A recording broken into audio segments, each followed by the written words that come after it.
I cannot wait to jump back into Twilight. If you missed it, I covered Twilight, New Moon, and Eclipse in this video right here that you can watch before this one, if you want. I was genuinely so unprepared to watch the beginning of the end of the Twilight Saga. I had sat down with my partner eating dinner and we put on Breaking Dawn Part 1 since we were on a roll, and the both of us just ended up laughing the entire first half of the movie and then closing our eyes and screaming in the second half of the movie. And you'll see why. You don't need to have seen the last 3 movies to understand this one, to be honest. You should go watch my first video on it, but you don't need to as long as you've got a basic idea of Twilight. You better hold on tight, spider monkey.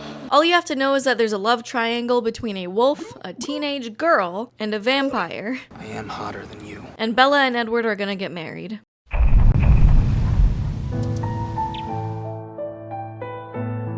Hey, remember how Bella's 18? Well, as this beautiful film starts, we get the epitome of a 10-year-old screaming, "Mommy, mommy, I'm not a kid anymore, I'm a big girl," with this lovely quote from Bella about childhood. Childhood is not from birth to a certain age. And at a certain age, the child is grown and puts away childish things. Girl, you still are a child. You have been with one man and he's not even alive. You haven't even started living. Does this girl think she peaked in high school? Like, you really got nothing? Nothing to live for.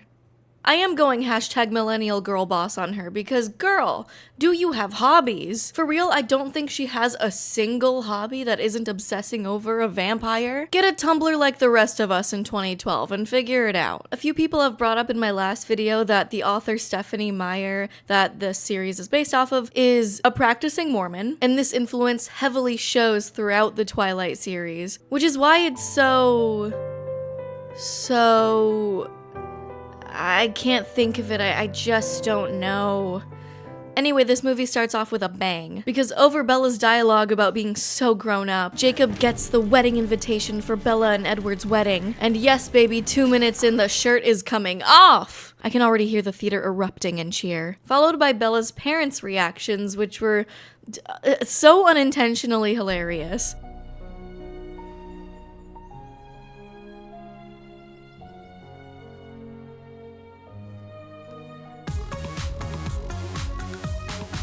It's happening. I cannot believe that in directing all 4 of these movies, the directors didn't intentionally make some of these scenes absolutely hilarious. It would have been better marketed if this was in 2023 as a dramedy. If you frame the Twilight Saga films like that, it's already gotten so much better as far as like filmmaking goes. I know I haven't shown much of the film yet, but I just have so many thoughts on this movie. I just want you to go into this knowing. Watching this movie for me went from laughing to cringing to being uncomfortable to disgust, to confusion, to covering my eyes, to pure shock, and then back to laughing. It really covered all ends of the emotional spectrum for me, more than any of the previous Twilight movies have so far. It's wedding time, baby, and Charlie is not happy. Are those graduation caps? Ha! How creative! Or weird? But Bella's Delulu mom is all for it, because who cares? She's a carefree Florida woman now. It doesn't matter that she met the dude who's marrying Bella, like, once, and he was sleeping. It's fine. Be supportive. I just want to include this. Your Honor, the evidence. I know. I look hot.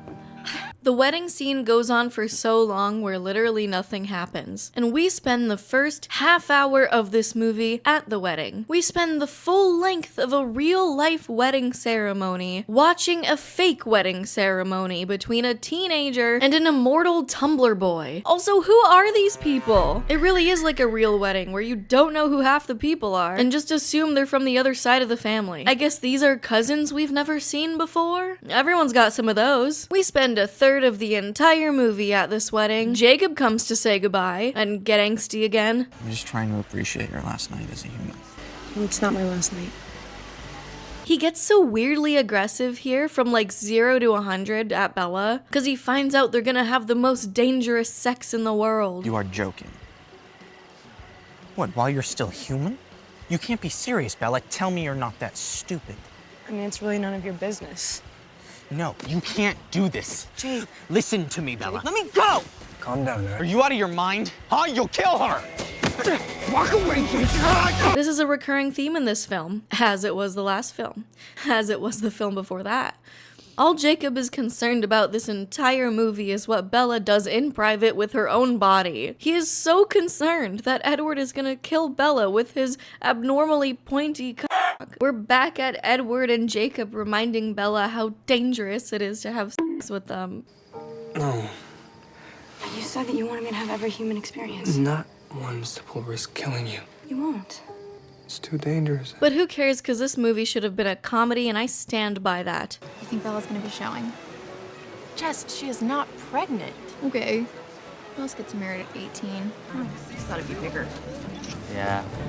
Hi! Hi, guys. We were just saying how pretty everything is. We're all just saying. Thanks so much. You don't Well think it's too much? No. Not at all. No. No. Well, I plan on getting drunk. And then, suddenly, Edward is all about Bella. Even though she's not the captain of the volleyball team. I'm just kidding. I'm just kidding. Or the president of the student council. Edward will be a good husband. I know this because I'm a cop. I know things. Like how to hunt somebody. Now that you're my sister, you'll have to get over your aversion to fashion. And I know how to use a gun. Like, the directors knew what they were doing. Another fun thing about this wedding scene is when the officiant says to kiss the bride. This edit is so funny. They make out for so long that everyone fucking left the venue. You may now kiss the bride. Aren't they lovely? Yeah, aren't they a treat? She looks so beautiful, almost too young to get married. Who are you? Oh, I'm their cousin. I don't think I recognize from Alaska. Oh, whose cousin? Their cousin? Oh, I gotta go. I got a food in the oven. No, hey, wait. Edward. Oh, Bella. Oh, yes. Oh, Bella, I'm gonna protect you with my mouth. Oh, Eduardo. Yes, yes, turn me into a vampire, Daddy. Oh, no, I don't know about that. Ooh, yes. Should I go? But whatever, because we're going to Rio for the honeymoon, and Bella looks so happy to be married to the love of her life. One of the highlights of this film is hearing Edward speak Portuguese. Brazil mentioned, and they go off to an island home just for them. I swear the Cullens have unlocked the infinite money glitch in GTA. That home is probably worth $20 million in this economy. Carlisle probably bought it for $50 on eBay in the 1500s. I guess it's just a thing that vampires are super rich. Like, some of them have castles, man. They're like even better than the Cullens. But it makes sense because they've kind of had centuries to make money. Can you imagine what their high yield savings accounts look like? They probably have money that makes money. I'd like to know their money secrets. 5 tips vampires don't want you to know. Finance bros don't want you to know this one secret. Accountants hate him. Don't take too long, Mrs. Cullen. He said, "Don't take too long, Mrs. Cullen." Then she brushes her teeth, brushes her hair, washes her hands, washes her arms, shaves her legs, spends a while rummaging through the lingerie, has a mental breakdown, chooses none of them, and then goes out to meet him out there. Girl had a whole music montage after Edward's been soaking in the Atlantic Ocean for like 30 minutes. He's probably so pruny. Was he just staring at the sky this whole time like an NPC, waiting for her to continue the action sequence? It's like when you're supposed to follow an NPC in a video game and they just walk ahead of you, and if you don't follow, they'll just stand there waiting for you to come back, no matter how long you take. And it just gets steamy from here, boys. In every relatable teenage girl's life, you get married to a vampire and shave everything, then go confidently confront your newly immortal husband in nothing but your birthday suit, once again begging him to... I promise that we tried. If this doesn't work, What do you mean if it doesn't work? I'm pretty sure it's straightforward on how it works. So keep in mind, this is the first time they have sexual relations.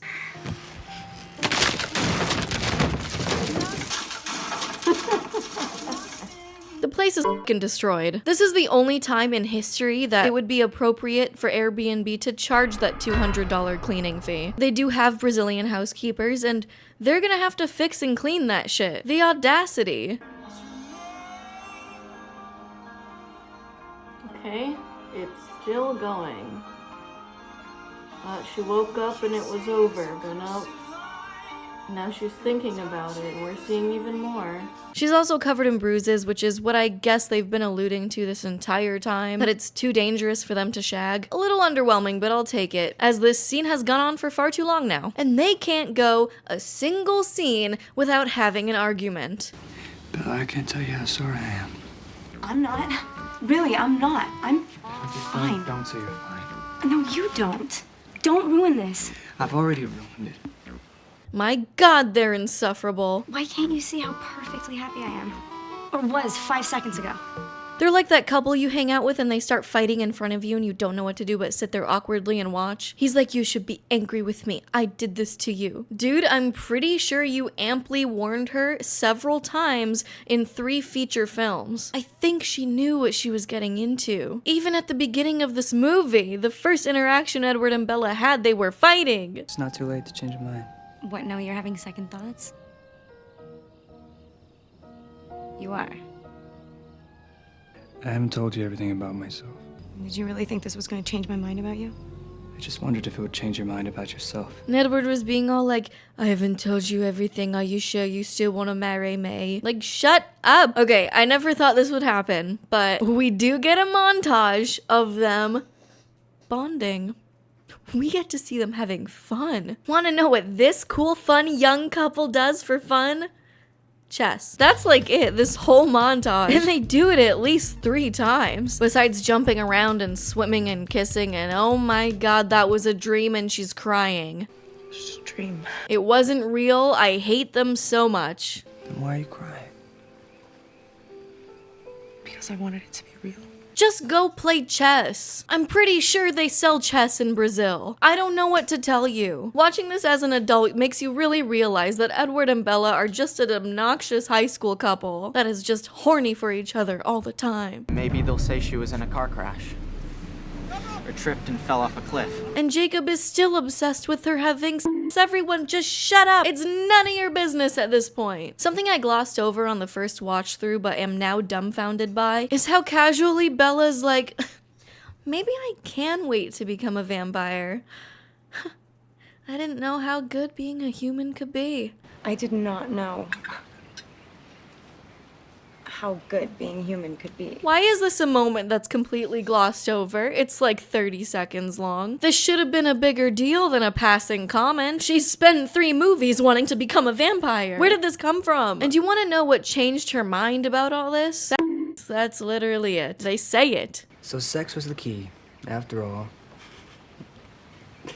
If I'd have known that, I could have saved myself a lot of arguments. Hey, what's up? Okay, yeah. You're totally right. Too much time has passed since we've mentioned Brazil. Brazil mentioned. Anyway, the housekeepers get here, and I really enjoyed the random Brazil moments in this movie. We could have been anywhere, but we're in Brazil. I had to keep rewinding it to decipher Edward's Portuguese, and his pronunciations were actually pretty good. Esta minha esposa, Bella. Usually they just stick an actor in there and say, it's kind of like Spanish, figure it out. When it's not Spanish. Please stop. He kind of mumbles through some of it and it's quietish, but it's good enough. But Robert Pattinson not only had to speak in an American accent, Hello? but also an American accent in Portuguese. Very good. They asked him to come to Brazil and well, he came. Okay, we're halfway through the movie. They've had sex once and Bella is pregnant. Don't have sex, you will get pregnant and die. They go and ask the Brazilian housekeeper lady because she's native to Cuna, I guess. I don't even want to go into what's true and what's not because we all know how Stephanie Meyer treats the indigenous people in the series. And we go full Brazilian novela, guys. Brazilian young adults are gonna experience a little bit of flashbacks here. Sei que você é demônio. Interestingly enough, they don't put subtitles baked into these scenes. So I'll go ahead and translate for you. O que é que você fez com ela? O que você sabe sobre isso? Sei que você é demônio. Okay, at this point, shit gets crazy. Você matou essa menina. What? Okay, my bad. This needs to be edited more like a novella, so I can truly get immersed. Please enjoy. Por favor, me diga como ajudá-la. Você só pode fazer mal. Eu estou te implorando. Eu farei qualquer coisa. Eu amo. Me diz como ele poderá sobreviver a isso.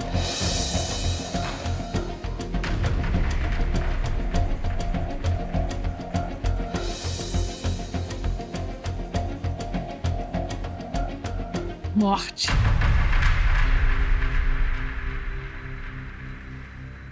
It was already goofy, but now we're turning up the silly and weird undertones until it starts clipping. So Edward says, "I won't let it hurt you. Carlisle will get that thing out of you." I'm not gonna let her hurt you. Carlisle will get that thing out. So he's making the decision for her off the bat what they're going to do. That they're going to remove the unborn child. And this shit goes on the entire second half of the movie. Everyone's back home and Jacob arrives to the Cullen residence, and everyone's just standing around silently and awkwardly. Is everyone just an NPC standing around waiting for the main character to walk up to them and press A to start the cutscene? Okay, for the sake of time, Bella just spends the entire rest of the movie getting paler and skinnier. Jacob, Rosalie, Edward, and Alice all agree that Bella should, well, remove the child because it's killing her from the inside, because it's a demon child. Bella says, "No, it's my decision. She wants to keep it, and she says it's a miracle or something." It's like this miracle or something. And I am not going to comment any further on the undertones of this movie. But essentially, they're all just waiting for her to die. The werewolves want to kill the demon baby too because it'll be a dangerous newborn that wants to kill even though it's literally gonna be a baby. I'm pretty sure they could raise it from birth, not to kill people. Whatever. Nothing else happens until like the last 10 minutes. For the sake of my sanity, we're skipping forward, and since it's a demon baby, no one thought to give her blood. Probably one of the first things a room full of vampires should have thought of. And then, oh my god, if you are sensitive to gore like I am, please close your eyes until the following timestamp. You can listen though, like pretend it's a podcast. She hilariously and disgustingly breaks her back like a twig as she reaches to take a sip from the blood. And I wanted to evaporate on the spot at this scene for so many reasons. I think I'm gonna be sick. Me too, Jacob. The sound effects are just awful. And they cut her open before the morphine hits because there's no time. And it turns into a fucking horror film. It not only scared me into confirming that I do not want kids, but also made me want to throw up. I did not have a good time watching this a second time for you guys. Let that be known. And I didn't have a good time editing it for you either. I didn't. Just when you think it couldn't get even more disgusting, they have this nasty top-down shot of her in the bed, and Edward injects her with his venom, and here comes the awful sound effects again. Yeah, she like dies, I guess. But we all know she's coming back to life because there's gotta be a part 2, okay? It'd be weird without her in it. Okay, guys, you can look again. It's gone. I didn't even show you even most of it. This scene was so awful. Anyway, Jacob comes back inside from catching a breather, and we think he's coming back in to kill Renesmee, the baby, which is a combo of Bella and Edward's mom's names, Renee and Renesmee, whatever. And oh my god, guys, he falls to his knees and imprints on the baby.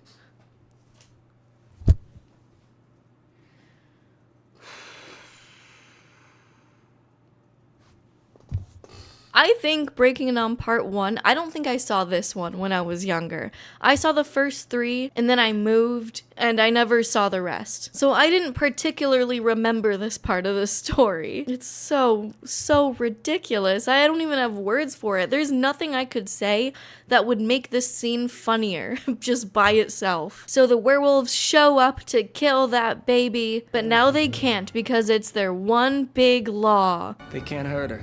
Whoever a wolf imprints on can't be harmed.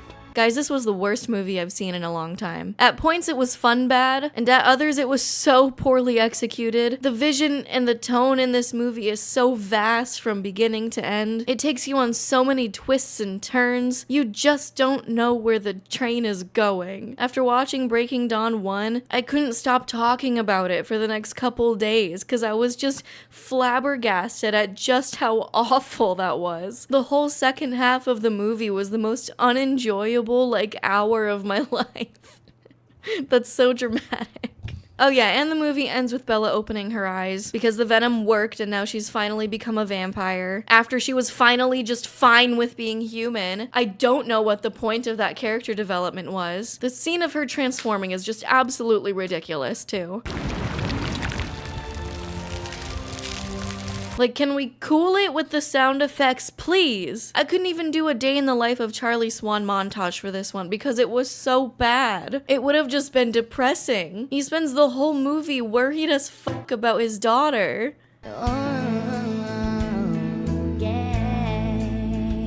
My joke to you? I even got hair this time so I wouldn't look like Hitler.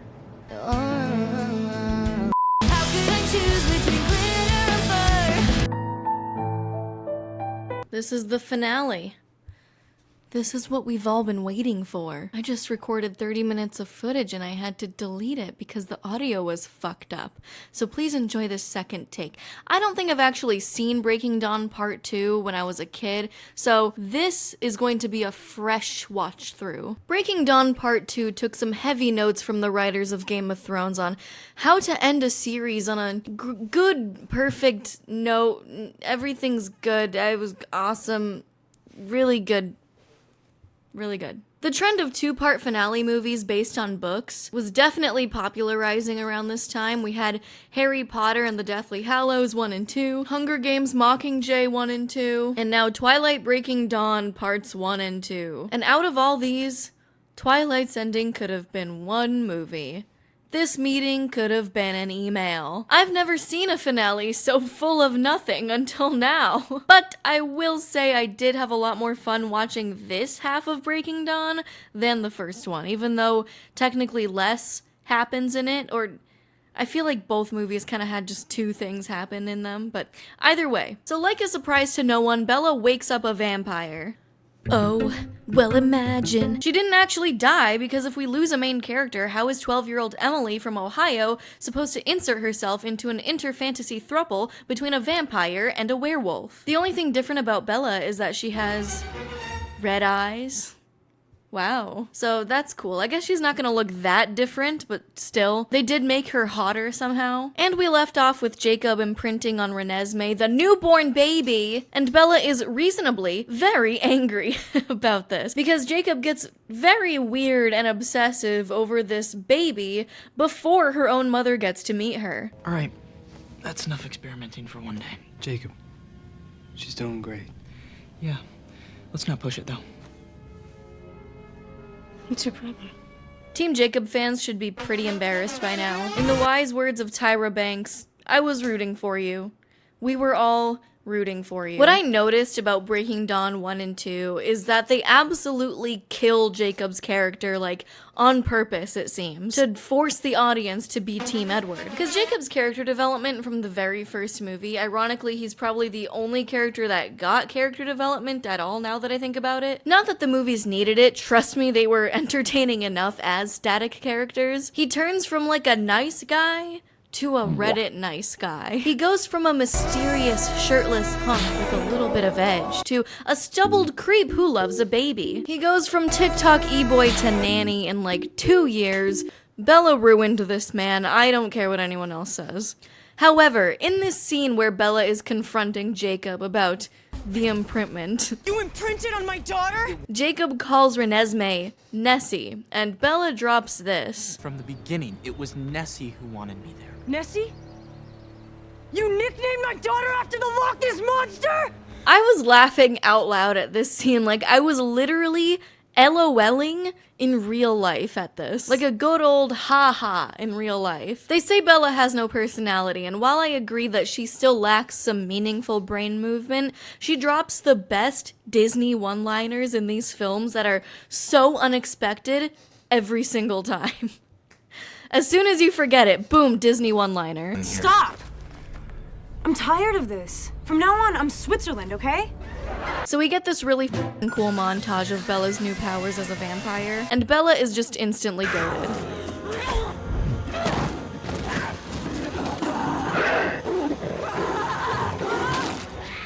She turns into one of those anime protagonists that gets a new power and just instantly perfects it. Meanwhile, their counterparts have worked for centuries to perfect and hone their craft and become powerful, and she just like beats them up in one slap. Literally One Punch Man. She becomes One Punch Man is what I'm trying to say. She's just a natural. She's not like other girls.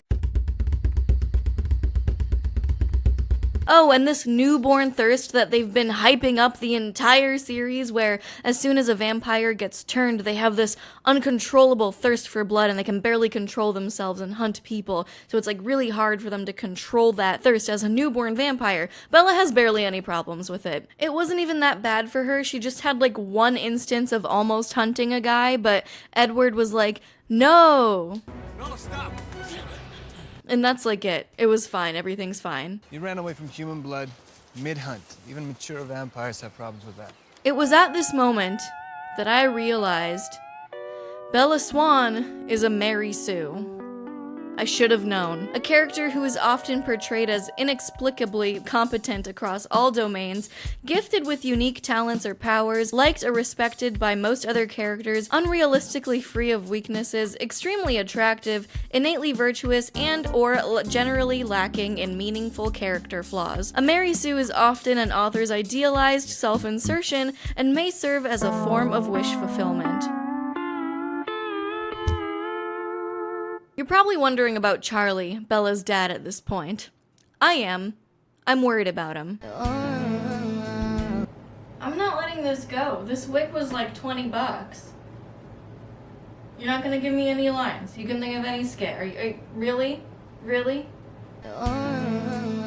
Jacob arranges for him and Bella to finally meet again after he's been worrying for weeks. At least I think it's weeks. I don't actually know. They don't handle the passage of time in this movie very well, and you'll see why. And for some reason, to get Charlie to understand that things are okay, but they're just a little weird now, Jacob takes off all his clothes, something he's never had to do before to transform.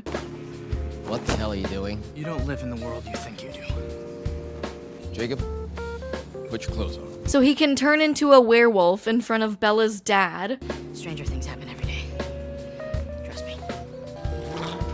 I don't know why he does this. There was no purpose. He could have just, like, had them meet up. Because they're not even gonna tell him that Bella's a vampire. There was no point in showing him the werewolf stuff. But anyway, they meet, and Charlie meets Renesmee, and he's a little confused, but he's got the spirit. This movie is so goofy. And, oh yeah, guess what the third thing they do is after Bella turns into a vampire? That's right. Vampire sex. God, yes, if there isn't a scene within the first 15 minutes of the movie, I'm out. In fact, there's not enough horniness in this movie that I was primed up for the last 8 hours of Twilight content. It's gotta be like The Room, where there's at least 6 scenes in the 90-minute movie and they're all at least 5 minutes long. Plus, the last movie started with Jacob running shirtless in the rain, so this one's already losing points on me. Come on. We need to talk about this baby. Let's be honest, it's terrifying. It's a CGI baby, which is fine. It's easier, cheaper. You don't have to employ babies to act in your film.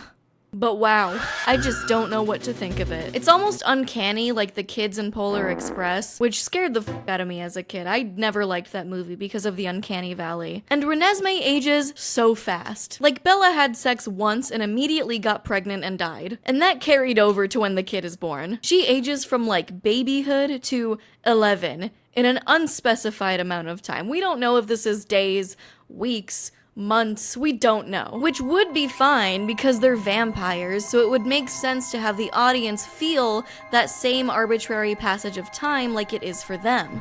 But something about this movie tells me that it wasn't intentional. The next time Charlie meets her, she's like 10. No one's given him an explanation. All he's gotten is Jacob saying, "Things are a little weird now." And he's just gonna live the rest of his life like that? You're growing half a foot. Seriously. Like 6 inches. He's a little confused, but he's got the spirit. I'm just gonna have to bill you for whatever this costed, because, like, that's just ridiculous. Like, you say I'm gonna be in it, and you tell me all these lines that I'm gonna maybe have, and then I show up, I get ready, and nothing? It's absurd. Like, you gotta give the people what they want. And you're just not. Okay. That's fine. I'll just be here with my unspecifically aged granddaughter. It's fine, I don't need an explanation. Who cares? But Charlie deserves more of an explanation than that. Come on. He deserved a better ending. Like, I get the reason they're not telling him is because if a human being finds out about vampires, the vampire government's not gonna like that and they'll probably kill him. How are they gonna know? Okay, come on. How are they gonna know? But at least he's with this lady from the werewolf people, so that's cool. We love that for him. Good for him. So while Bella chucks Renesmee into the sky, the weird angry cousin from the last movie who really liked Laurent sees this and tattletales on her to the Volturi, the vampire government, because vampire kids are illegal. Because they stop maturing at the age they were turned, which is very dangerous for someone who can hit a baseball very hard, so they have to unalive them. But so since Bella had Renesmee when she was still human, the baby is half human, half vampire. What's so hard to get about that? So it still has a beating heart and aging, as we see, very rapidly. She's almost ready to do her taxes and get a glass cabinet full of fine china that you can never use. But the Vampire Council doesn't know that she's an aging CGI monster, so they have to assemble an army of their own to go unalive her. I guess. I don't know. This is Stephanie's world. We're just living in it. But the Cullens immediately know about the Volturi's plans, of course, because they have the greatest plot device known to man, Alice. Volturi. They're coming for us. So the Cullens now have to gather their own army, even though their goal is just to talk to the Volturi to explain the misunderstanding. What a great climax. That's awesome. Whatever, so now they gather their own army of Avengers, which is such a silly thing, but I guess it's cool for fans to see what the Cullen allies are like, not in Forks, Washington, what vampires are like around the world. Okay, so in a montage sponsored by Volkswagen, they pull up to people's residences asking for them to stand with them and witness Renesmee being half human. We got the hot Alaskan squad, and Nessie is still terrifying CGI as a toddler. Like, they could have gotten an actual kid at this point. She doesn't even have that many speaking lines, but they still chose to go with CGI Nessie. And it's so funny how they all gather at the Cullens and just stand around. You're telling me vampires don't have hobbies? Actually, does anyone have hobbies in this franchise? Besides Edward playing the piano twice and liking Debussy? Debussy.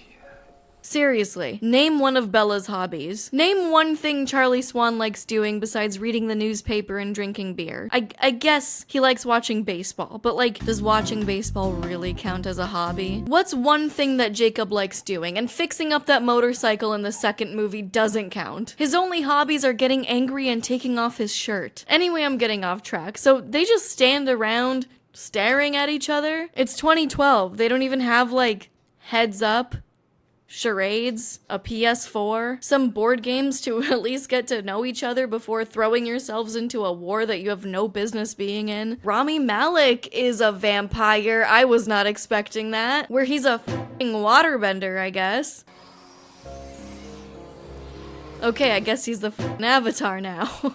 Water. Earth. Fire. Air.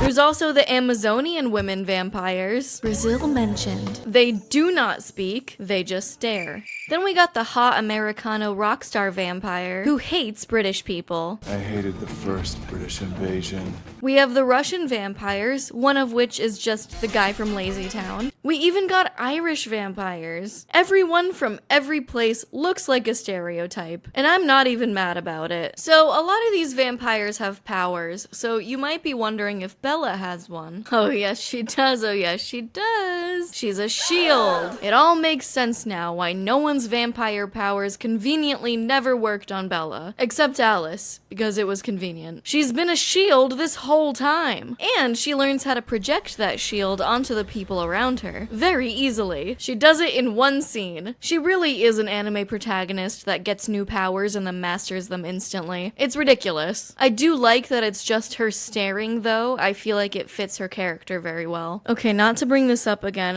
I'm sorry. I'm still trying to figure out if this child is real. Because in this scene, she literally speaks and looks like a real kid. Why'd they do this to her? Okay, I also screamed at this part because it 100% confirmed what I said in the last video. Bella is obviously, to me, feeling a little controlled, in a way, by Edward. So much that she feels the need to break out because Edward says this. I've had a bad habit of underestimating you. Every obstacle you faced, I think you couldn't overcome it. Yeah, we know. You wouldn't let her do anything by herself for like 3 years until now she can do things by herself because she's a vampire now. That's the only reason you're saying this. God, you suck. There's also this whole side plot of Bella preparing for the worst, and she gets the passports that Jasper made for Renesmee and Jacob to flee, probably to Brazil. Brazil mentioned. If the confrontation with the Volturi were to go sour. And holy shit, I told you guys that they have unlimited money. Where does it come from? I haven't seen a single person go to work this entire franchise except for Dr. Carlisle. You'd think they'd have jobs just out of boredom because they don't sleep, because they obviously clearly don't have hobbies either. This is literally just that meme of HGTV be like, I work part-time at a daycare and my husband breeds salamanders. Our budget, 1.3 million. I was in a coma for 3 days and my husband jumps from trees. Our budget, 2.1 million. At this point, even Jacob notices the weird energy in the room. Telling war stories. Or just standing there like frickin' statues. This is what it feels like when you like video games. So in high school, you're like, I think I'm gonna join the video game club. And then you join the video game club and everyone's just like this and you feel so out of place and it smells a little weird. If nothing else, the comedy in these films hit for me every single time. We're talking battles, we're talking 11 years war. No one does rebellion like the Irish. You lost the 11 years war. Aye, which was one hell of a rebellion. Okay, this is what we've all been waiting for. The big battle. Two forces of vampires and awkwardly staggered vampires and werewolves come together. Oh yeah, and Jacob has like just decided for his whole pack that they're gonna fight in this. For some reason, even though the entire series has built up how Jacob turned down being the alpha and he can no longer like make decisions for the pack. They literally have nothing to do with this except for Jacob. But I cannot be worried by weird plot points like this at this point in the series. I just can't. So we get this weird standoff, and they prove to Aro, this guy, that their child is not an immortal child, and Bella looks like she has to poop the entire time. I swore to myself I wasn't gonna make fun of her facial expressions this movie, because it's such low-hanging fruit, but goddamn, they really told Kristen Stewart to look angry and don't stop, and she delivered. So Aro sees the truth that she's still human. And she will age and mature, but he still like makes a case to his posse that Nessie could still be dangerous. And hey yo, you were probably wondering where Alice and Jasper were this entire time. Well, they're here. The party don't start till I walk in. Alice was gone the entire movie because she wanted to protect them, I guess. Motivations in Breaking Dawn Part 1 and 2 are not very clear or well thought out. Apparently, a lot of necessary context was left out of the books, and all the characters in the films became even more one note than they were before. The warm, kind Alice that we all knew and loved is suddenly and randomly so cold and businesslike. We never get to see her and Bella interact as vampires. She never meets Renesmee, even though Alice and Bella are supposed to be like best friends. It feels like they focused all these long drawn out shots on the wrong focus points of the movie, making for some weird pacing. Like how Bella is suddenly forced to just be okay with Jacob sticking around. She never brings up another gripe about it, when you'd think she'd spend the movie slowly warming back up to him, or something. She just puts up with it. Bella has no development. It's only revolving around this goddamn baby. I even googled it, and I'm still unsure of why Alice and Jasper left to protect the Cullens. I know Aro wants her to be become part of his team because of her powers, but her location doesn't matter for that. Anyway, Alice shows Aro that Renesmee won't be a threat to their kind, but he doesn't care. And then she kicks him in the face and starts the battle. I was hooting and hollering this entire fight scene. They kill off Dr. Carlisle. I was shocked. I was shocked at the huge balls that Stephanie grew for this half of the movie. I was truly surprised given the lack of consequences that the Cullens have faced for any of these prior films. To kill off a beloved character like that? Stephanie. Wow. Jacob runs away with Nellie, and we get some badass fight scenes like they didn't pull any punches. No unclear shaky cams. We get full action, full choreography. It's like what I've been craving from Twilight this entire time. So much of the choreography feels like it got pulled from that era's WWE. Dakota Fanning is back and she just walks around staring at people because her power is staring and inflicting pain from afar. Through telepathy, of course. But don't worry sis, because Bella's also got a staring power now to protect people. So Bella and Dakota Fanning just spend the whole battle doing this shit. Oh my god, ouch, ow, ow. Guys, there are people dying over here. Although I won't lie, they do give Bella some fun choreographed fights. What I also realized is that this whole fight could have just been won by their overpowered Avengers. Like, they have the Avatar who can bend the earth. Just open up the earth beneath their feet before they start running at each other. The Amazon staring woman can also literally blind people and make them see what she wants you to see. Couldn't she have just blinded the entire Volturi? And Bella could have literally protected them with the shield like she did earlier. They kill off Jasper. Seth dies. This guy dies. I don't know who he is, but they used this hilarious sound effect. Leah dies. There's another staring contest, but it'll be her last, cause she literally gets fed to the wolves by Alice, which is f***ing awesome. She also had like no lines in this movie. It's like they were trying to save on that budget by not giving her any speaking lines. This guy, one of the main Volturi henchmen, literally wanted to die, which is so fucking funny because it is so random and has never been brought up before. And then, sorry guys, we're almost done. Bella and Edward run up to the main guy, Aro, like it's fucking Naruto. Like that battle between Naruto and Sasuke where they're just running at each other. Bella gets thrown, but Edward picks her up and whacks her across Aro's head as she kicks him. So fucking epic. And then he throws her to kick him in the chest, and Bella puts him into a chokehold, and Edward kicks in his knees to give out, so Bella can put the finishing moves on him. You know what? I think Bella might actually be part sociopath. I kind of forgot the first time watching this around that Bella has never killed anyone before, let alone hurt someone seriously, because she was a normal high school girl, and she just pulls this off like it's nothing and like she's been training in the WWE for years. Yeah, so Aro gets fucking burned, and then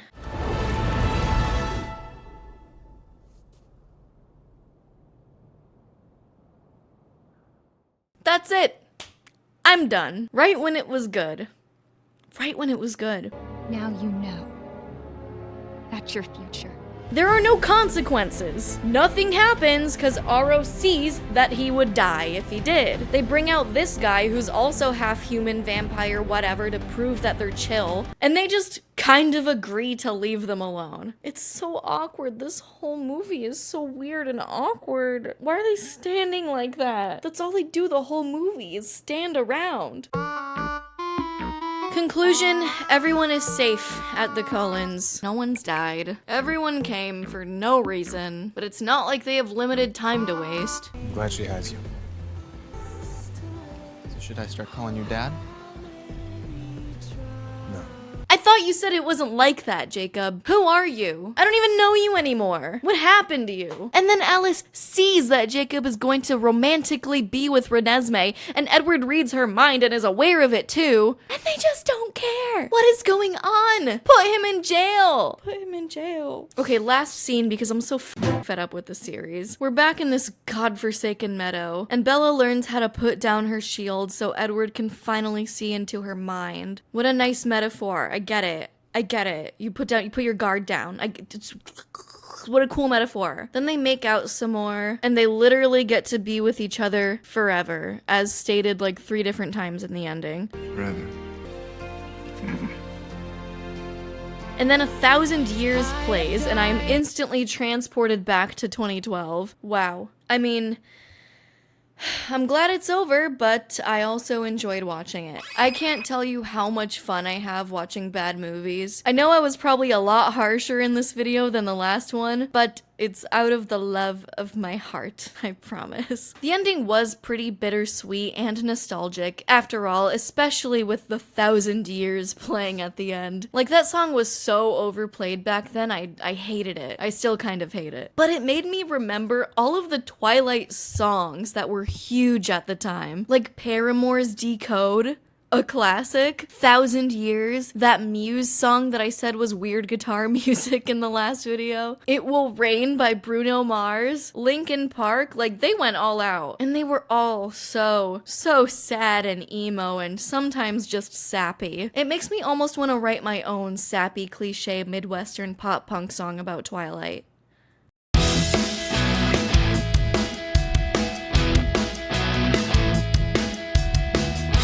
Stumbled into this town, all I knew was a frown. The cloudy skies filled up my mind, so why do all these guys wanna pipe me down? Who caught my eye? My stink I can't hide. How could I choose between you and a werewolf? How could I choose between glitter and fur? My dad says I'm crazy, but he doesn't know anything. I hate this town. Now I'm pregnant under the moonlight where we first made love. And I'm fighting for my life as I drink this human blood. Don't have sex cause you will get pregnant and die. Now I fucked and saw my dad for the very last time. But who caught my eye? My stink I can't hide. How could I choose between you and a werewolf? How could I choose between glitter and fur? My dad says I'm crazy, but he doesn't know anything. I hate this town. I'm drunk on the suburban wine. If I make it out alive, we can run away and tell our stories to the world in a 4-part movie franchise. To see our name in lights at the end of this bottle. Jacob, why are you imprinting on my daughter? You freak, get away from her. I know I made some mistakes too, but this is fucking weird on a new level. Even so, how could I choose between you and a werewolf? How could I choose between glitter and fur? My dad says I'm crazy, but he doesn't know anything. I hate this town. I hate this town. Well, that song is on Spotify right now under Gabby Balls. There's a link in the description. That's all. I hope you enjoyed this recap of the Twilight series from start to finish from someone who hasn't seen them in a decade. These movies are fun bad. I know some people think that New Moon and Eclipse, the books and the movies, are like pretty boring, but I thought they were pretty fun to watch. My least favorite one is probably Breaking Dawn Part 1 because I don't like gore and I did not like any of that. Yeah, so overall, I found Breaking Dawn to be pretty disconnected from the rest of the series. The characters were so disconnected from even the little character development they might have had over the series. We didn't get like any introspection or reflection or anything from Bella, as if it like wasn't from her perspective anymore. It was so sad and flat and unsatisfying post-transformation. Something that the whole series was like momentously building towards. And suddenly we're not in her head anymore. The whole end of the entire series is focused around this kid that barely talks and we don't care about, when the whole franchise was revolving around the development of Meathead, Big Head, and Empty Head. Subscribe. Bye.